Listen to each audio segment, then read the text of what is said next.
নমস্কার। আপনারা তো সবাই বাজারে দোকানে অনেক সন্দেশ খেয়েছেন, তো আজকে আপনারা বাড়িতেই কেবলমাত্র 1 কাপ গোবিন্দভোগ চাল দিয়েই বানিয়ে নিতে পারেন দারুণ স্বাদের সন্দেশ। তো তার জন্য আপনারা পুরো ভিডিওটি দেখুন আর সঙ্গে থাকুন। আর আমার ভিডিওটি যদি ভালো লেগে থাকে তাহলে অবশ্যই একটা লাইক করে দেবেন, আর চ্যানেলটিতে নতুন যদি হয়ে থাকেন তাহলে একটা সাবস্ক্রাইব করে দেওয়ার অনুরোধ রইল, যাতে আরও নতুন নতুন ভিডিও আপনারা পেতে পারেন। এর জন্য আমি নিয়েছি 1 কাপ গোবিন্দভোগ চাল। এটা আমি ভালো করে ধুয়ে পরিষ্কার করে নিয়েছি। তারপর আমি গ্যাসের উনুনের মধ্যে একটা কড়াই চাপিয়ে দিয়েছি, আর কড়াইটা বেশ ভালো করে গরম করে তাতে আমি 1 চামচ মতো দিয়ে দিয়েছি ঘি। এখানে আপনারা ঘি ব্যবহার করবেন, ঘি হলে এটার স্বাদ কিন্তু দ্বিগুণ হয়ে যায়। তারপর ঘিটা গরম হয়ে এলে তাতে আমি দিয়ে দেবো এই যে গোবিন্দভোগ চাল, যেটা আমি ভালো করে ধুয়ে পরিষ্কার করে রেখেছিলাম, সেই চালটা আমি দিয়ে দেবো।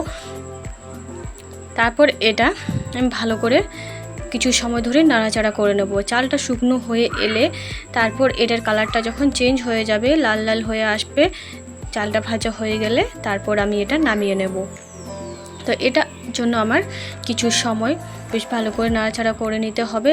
আর এই মুহূর্তে তখন আমি গ্যাসের উনুনটা মিডিয়াম রাখবো।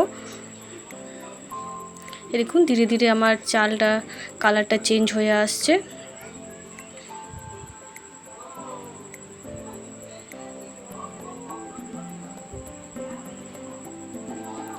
তো এটা আমার ভাজা হয়ে গেছে। এরপর এটা আমি একটা প্লেটের মধ্যে তুলে নেব।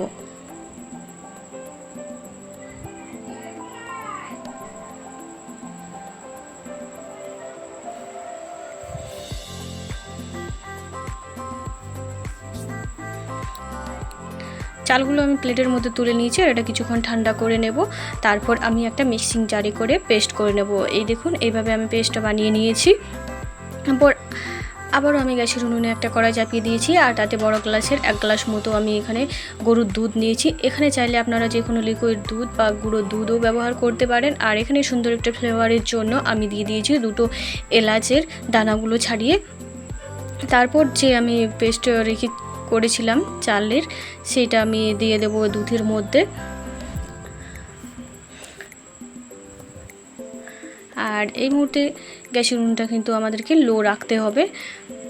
তারপর অনবরত এটা নেড়ে যেতে হবে, না হলে এটা দোলা পাকিয়ে যাবে।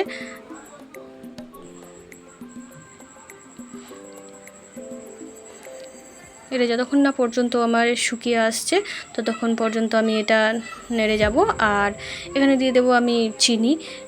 আপনারা যে পরিমাণে মিষ্টি খেতে পছন্দ করেন সেই পরিমাণে চিনিটা দিয়ে দেবেন। কেউ একটু বেশি মিষ্টি খেতে পছন্দ করেন তারা একটু বেশি মিষ্টি দেবেন, আর কেউ যদি কম পছন্দ করেন তারা সেক্ষেত্রে মিষ্টিটা কমিয়ে নেবেন।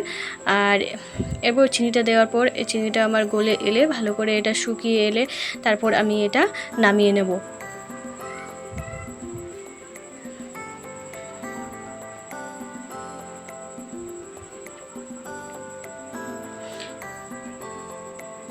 তো এখনও আমার একটু শুকনো হতে বাকি আছে, এটা আমাকে এভাবে নেড়ে যেতে হবে।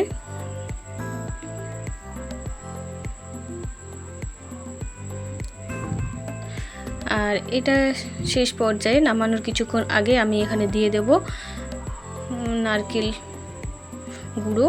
এটা আপনারা যে কোনো দোকানে পেয়ে যাবেন। আর এখানে যদি নারকেল গুঁড়ো আপনাদের না থাকে তাহলে ফ্রেশ নারকেল কুড়িয়ে আপনারা দিতে পারেন। তারপর এটা ভালো করে মিশিয়ে আমি এটা নামিয়ে নেব।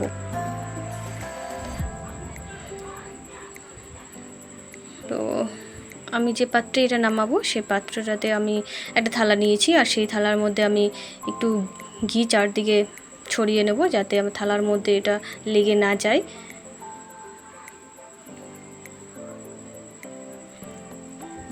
এরপরে থালার মধ্যে আমি দিয়ে দেব।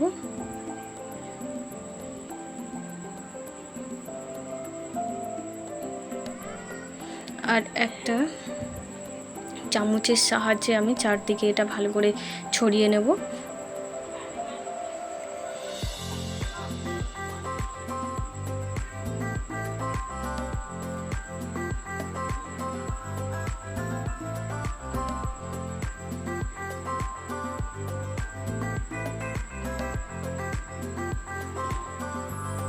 এভাবে চৌকো করে আমি এটা ছড়িয়ে নিয়েছি।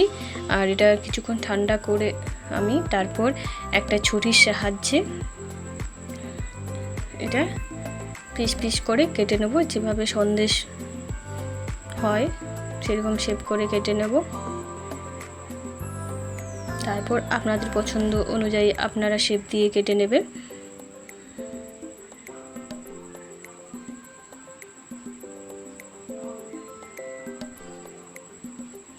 এই সন্দেশগুলো যত সহজে তৈরি হয়ে গেছে তত সুন্দরও এগুলো খেতে লাগে।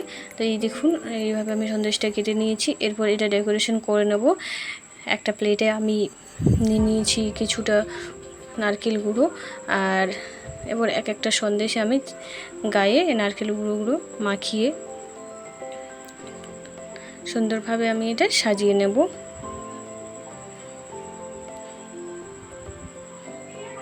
তো আমার রেডি। দেখুন গোবিন্দভোগ চালের সন্দেশ। এগুলো খেতে কিন্তু দারুণ স্বাদের হয়ে থাকে। আপনারা অবশ্যই একবার বাড়িতে ট্রাই করে দেখবেন। এটা বাড়িতে বানিয়ে দেখলে আপনারা বাজার দোকানের সন্দেশ খেতে ভুলেই যাবেন। তো নমস্কার, ভালো থাকবেন।